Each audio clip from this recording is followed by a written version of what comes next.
Maintenant, je vais vous conseiller la troisième façon de faire dans ce chapitre. Donc la méthode des 7 secrets est toute simple.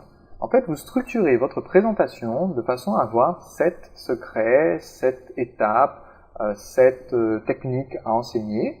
Et chaque objection potentielle de votre prospect, vous y répondez par un secret. Donc en fait, vous sélectionnez peut-être les 5-6 objections majeures du marché et vous transformez chaque objection en un secret.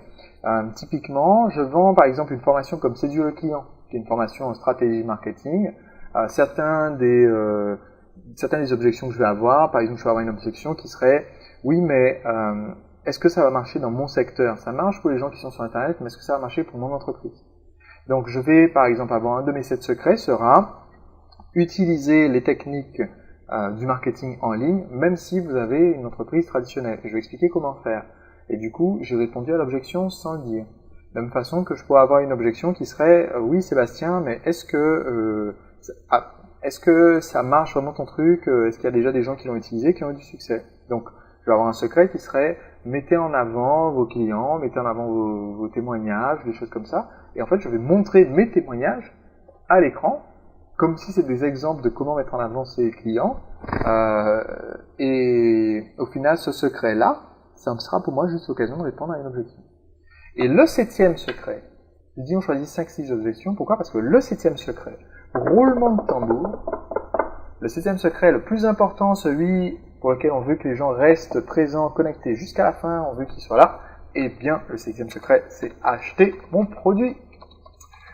Donc, on va évidemment pas le présenter mot pour mot comme ça, mais tout le but de cette structure des 7 secrets a pour objectif d'amener quelqu'un qui me connaît pas du tout dans un processus qui est linéaire, qui a du sens, qui est ordonné, jusqu'à une 7e étape qui est maintenant pour aller de l'avant, pour passer à l'étape supérieure, pour appliquer mes conseils, eh bien, il vous suffit de rejoindre nom de ce programme, où il vous suffit d'acquérir nom du produit, où il vous suffit de bénéficier de nom du service. Donc, c'est en fait la conclusion de ma conférence. Donc, dans le 7e secret, je vais en fait amener les gens, dans ma 7e partie, à mon message de vente. Tout le message de vente, c'est la 7e partie. Donc, comment est-ce qu'on structure tout ça? On annonce 2 heures, on fait 1h30, et non pas l'inverse. J'ai beaucoup fait l'inverse à mes débuts, je parlais trop. Je voulais donner, conseiller,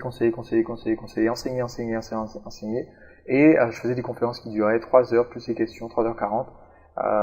Ça marchait bien, mais ça marchait pas aussi bien que quand j'ai commencé à faire plus court. Et donc avoir le contenu qui dure environ 1h30, commencer à parler du produit, à vendre le produit, pour que ça commence à tomber sur le coup de 1h30, on a fait l'appel à l'action, donc on commence à parler du produit peut-être d'1h ou 1h15, c'est déjà beaucoup, et il est déjà temps de faire la promotion du produit. Alors, il va y avoir des pauses dans la structure que je vais vous enseigner. Ce sont, je vous l'ai dit déjà, de fausses pauses.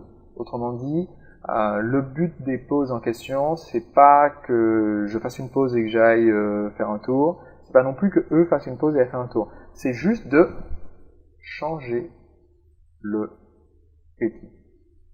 Parce que quand on change le rythme, ça ressollicite l'attention, ça évite la monotonie.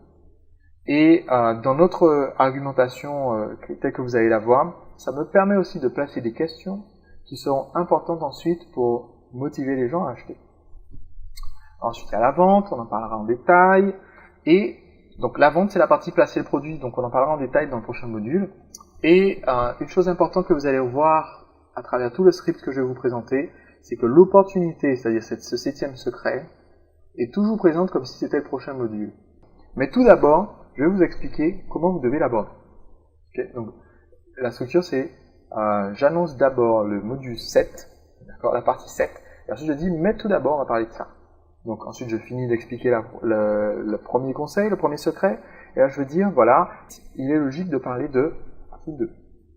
Et donc, j'arrête pas de mentionner cette partie 7 parce que je veux qu'il reste en ligne jusqu'à ce 7e secret.